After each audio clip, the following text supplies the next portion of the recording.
Okay, now let's talk about how we turn this paper or this information from the mind map into a paper. I began by using Riverpoint Writer, and when I began, I thought I was going to call this paper something different. So the first thing I need to do is change the name of the paper. I really want it to be Improving Employee Retention. That means I'm going to need to change the running head. On both the first page and the second page, because the second page is slightly different.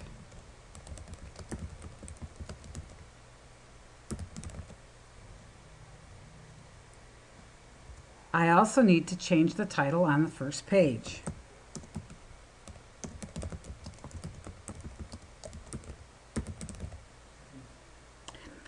As my mind map shows, a good place to start is with a strong introduction. I've given some of you some feedback about having flat introductions that start out with statements like "this paper will." So you'll notice that in the introduction I wrote here, which I'm going to attach to the message I post in class, I didn't do that. Instead, I talked a little bit about why employee retention is important, and then in my final sentence, I covered the important things I was going to discuss in the paper without starting with a flat announcement of intention. Notice that already there, I've started incorporating the research in based on looking at what was in my paper and what was in the mind map and where I got information from for each of these areas. Now it's a matter of going down through my outline and discussing each of these areas in its own section.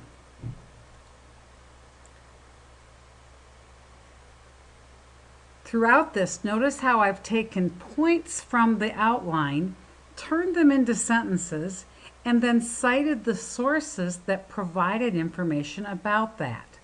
So for example, when I talked about person-organization fit, there were 3 different articles that I read that dealt with person-organization fit. Malcolm and Turbin provided some information about how this can improve retention but isn't necessarily related to performance. Cantor provided information on what you should be looking for when you go after person-organization fit. And Gilmore and Turner noted its importance for executive positions. So by the time I finished writing about person-organization fit, I've incorporated all of that research, but I haven't used a single quotation. I have, however, made sure that I provided credit to the authors who informed my thinking about these things. As you were watching the video, did you notice that I right-clicked when I saw something underlined in green and fixed the grammatical error that was there? That's a very good strategy and process to get into. Note also that you can have more than one reference for the same idea. When 3 different authors have talked about something, it's perfectly appropriate to reference all of them in your paper. I then went on to talk about onboarding, which was the next significant practice that came up in my research. Again, I used multiple sources and didn't use any direct quotations except for one little phrase from Cantor that I put in quotation marks and showed where it came from.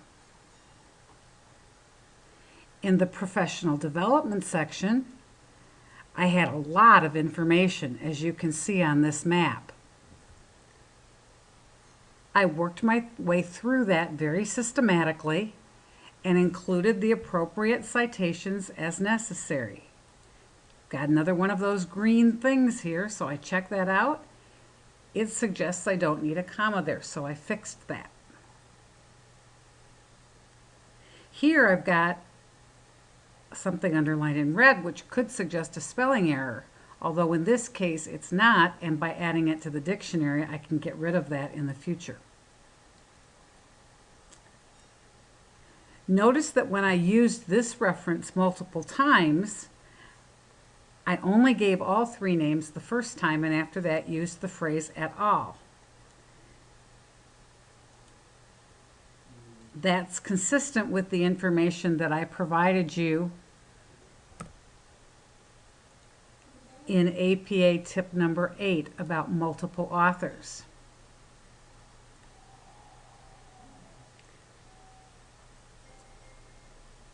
I'd also like you to note how I incorporated the leadership development ideas, which again had lots of ideas, into a couple of paragraphs that summarized all of the information on leadership development.